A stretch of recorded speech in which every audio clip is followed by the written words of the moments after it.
Komisi 1 Dewan Perwakilan Rakyat Daerah DPRD Provinsi Gorontalo meninjau kantor Desa Toto Utara Kecamatan Tilong Kabila Kabupaten Bone Bolango sebagai persiapan desa digital dari 3 yang diajukan oleh Dinas Kominfo Provinsi Gorontalo.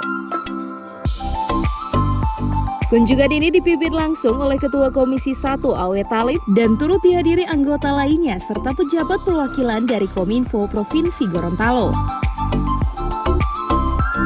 Usai melakukan pertemuan dengan pemerintah desa setempat, Ketua Komisi 1 mengatakan pengembangan program desa digital diharapkan segera terrealisasikan di tahun 2022 mendatang. Awe Talib juga berharap agar kesiapan desa digital di Kabupaten Bone Bolango mendapat dukungan dari semua stakeholder khususnya pemerintah daerah kabupaten. Dan kita berharap ini segera dapat direalisasi dalam tahun 2022 karena 2021 kita berharap tadi bahwa ini menjadi tahun persiapan, tapi 2022 ini sudah harus action, sehingga perlu juga ada dukungan dari semua stakeholder yang ada, dukungan dari pemerintah daerah kabupaten, dari Kominfo, juga demikian juga dari provinsi dan bahkan juga dari masyarakat.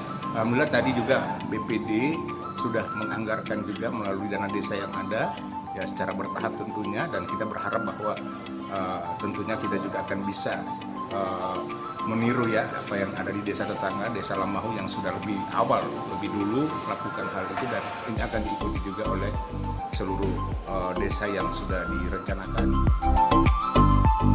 Terkait dengan kesiapan desa digital, Kepala Desa Ramlah Jafar mengatakan, untuk sementara ini pihaknya masih melakukan pelatihan bagi SDM yang akan ditugaskan sebagai IT perangkat digital desa. Dikatakan juga tujuan dari pendirian desa digital, yakni tidak lain adalah untuk mempermudah pelayanan kepada masyarakat.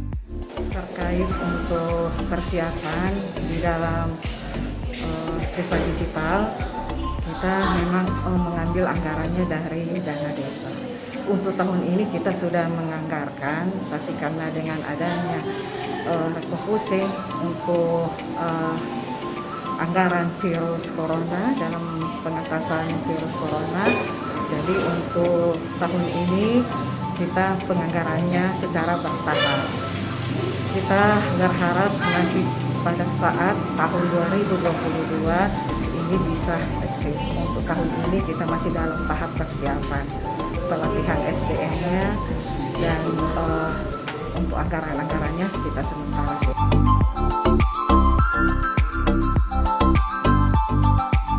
Beberapa manfaat dari keberadaan desa digital yakni adanya percepatan pelayanan publik, memudahkan komunikasi antara masyarakat dan pemerintah, serta dapat meningkatkan kesejahteraan masyarakat lewat aktivitas ekonomi di dunia internet.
Tim Liputan Advertorial Mimosa TV.